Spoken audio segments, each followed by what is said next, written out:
Hello. Please hit like button and subscribe my channel.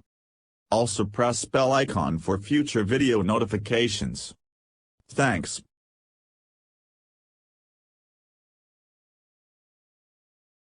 The findings, published in the journal Preventive Medicine, used data from a United States longitudinal study.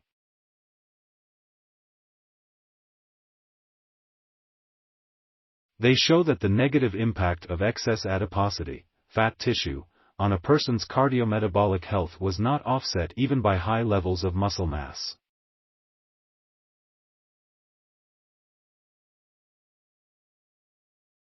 The researchers based their study on data from NHANES, a cross-sectional representative sample of the U.S. population collected between 1999 and 2006. The data was collected using dual-energy X-ray absorptiometry, DEXA, a diagnostic framework that analyzes adiposity and muscle mass.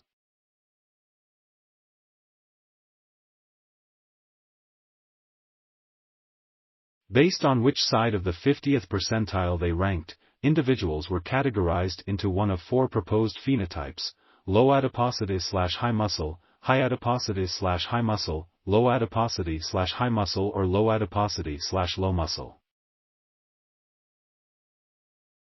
The researchers looked at how the adiposity/muscle phenotypes related to lipid levels, including cholesterol and triglycerides, as well as blood sugar, glucose, and blood pressure. Results were also adjusted for age, sex, race, and education.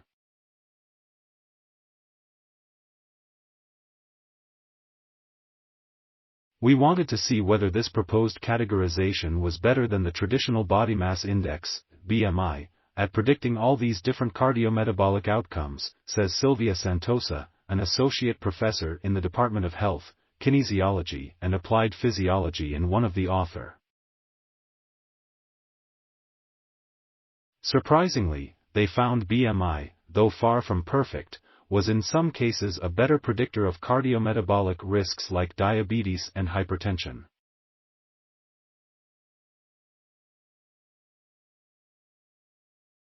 Associate Professor Lisa Kakanami, Concordia alumna, and current Rhodes Scholar Sabine Plummer, BSc 22, PhD student Jessica Murphy and Tamara Cohen of the University of British Columbia co-authored the paper. Benefits of BMI. Nevertheless, the data did reveal several striking findings.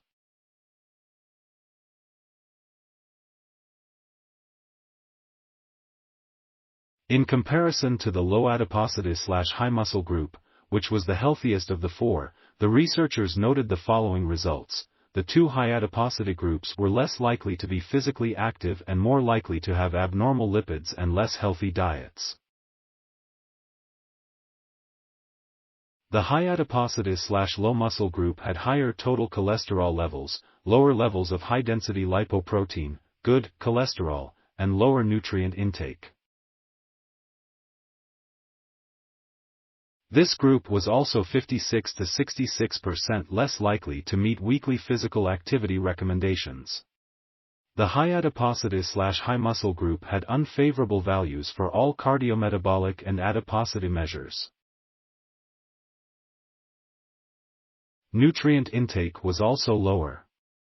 This group was also 49 to 67% less likely to meet physical activity recommendations, roughly 80% more likely to have hypertension, and 23 to 35% more likely to exceed recommended saturated fat intake.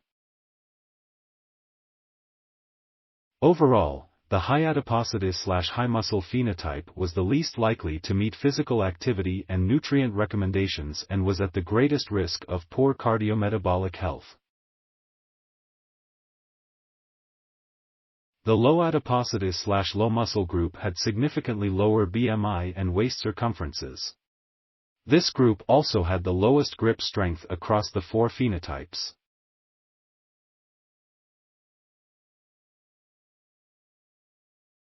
If we are looking at cardiometabolic risk at the population level, BMI can give you a cheap and quick idea about what is happening, Santosa says. Thanks for watching. Please subscribe my channel for more videos.